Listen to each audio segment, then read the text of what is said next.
வணக்கம். சத்திரியா அப்படின்னா என்ன அர்த்தம்? நிறைய பேர் சொல்றாங்கல்ல, சத்திரியா சத்திரியா அப்படின்னு தமிழ்நாட்டுல நிறைய பேர் வலைத்தளங்கள்ல பதிவிடுறாங்க. நாங்கெல்லாம் சத்திரியாஸ் அப்படின்றாங்க. இந்த சத்திரியா அப்படிங்கிற வார்த்தை எந்த மொழியோட வார்த்தை அப்படின்னா தூய இது தமிழ் வார்த்தை. தமிழ்ல எப்படி அப்படின்னா சத் இறையன் அப்படிங்கிற வார்த்தை தான் சத்திரியன் அப்படிங்கிற கூட்டு அதை சேர்த்து சொன்னா சத்திரியன். சத் இறையன். சத் அப்படின்னா இந்த உலகம்.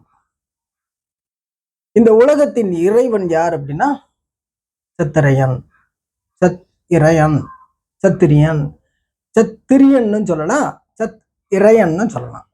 திரியன்னா மும்மூர்த்தி அப்படின்னு சொல்லலாம். மும்மூர்த்தி, மூன்று காலத்திற்குமானவன் அப்படின்னு சொல்லலாம். இல்ல திரையன் அப்படின்னு சொல்லலாம். திரை திரை வசூலிக்கிறவன் யாரு? அரசன். அந்த இறைவன் தான் இங்க அரசனாக பிறந்து வந்தான் அப்படிங்கிறது தான்.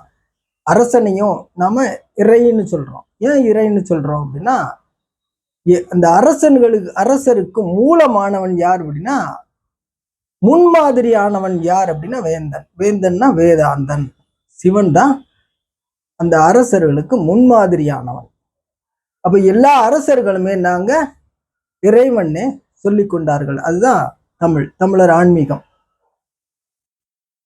இப்ப எல்லா அரசர்களும் சத்திரையன் என்று சொல்லிக் கொண்டார்கள். சத்திரையன் என்றார்கள், சத்திரியன் என்றார்கள், எல்லாம் ஒண்ணுதான். அப்ப இந்த இறைவன் அப்படின்னா யாரு?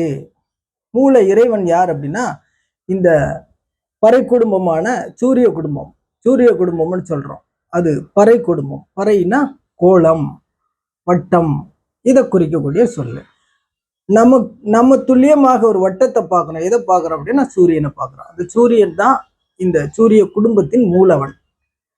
அந்த சூரிய குடும்பத்துல பறை பிறை பாறைராகு புதன் சுக்கிரன் கேது சனி செவ்வாய், இந்த மற்ற 8 கோலங்களும் அந்த சூரியன்ல இருந்து பிரிஞ்சு வந்தது அப்படிங்கிறது விஞ்ஞானம் சொல்லுது. அந்த சூரியனே, அந்த சூரியன் தரும் ஒளிக்கதிர்கள், அந்த கதிர்கள் மூலமா தான் இந்த பூமியில உயிர்கள் உற்பத்தியாகி வாழ்ந்துகிட்டு இருக்கு. கோடானு கோடி உயிர்கள்.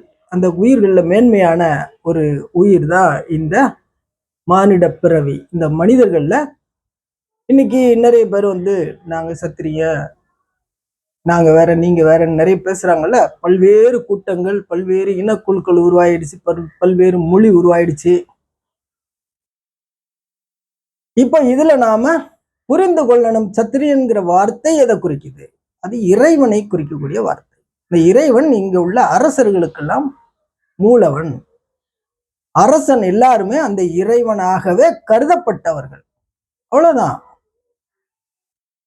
எல்லாருமே எல்லா மக்களும், எல்லா ஜீவராசிகளும், எல்லா உயிர்களுமே இறைவனுடைய படைப்பு தான். இறைவனை மூலமாக கொண்டதுதான். எல்லோரும் இறைவனுடைய பிள்ளைகள் தான்.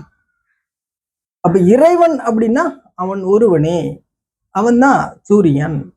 பறை பறை பிறை, பறைனா சூரியன், பிறைனா சந்திரன். இது யாராலையும் மறுக்க முடியாது. அந்த பறையே இறை.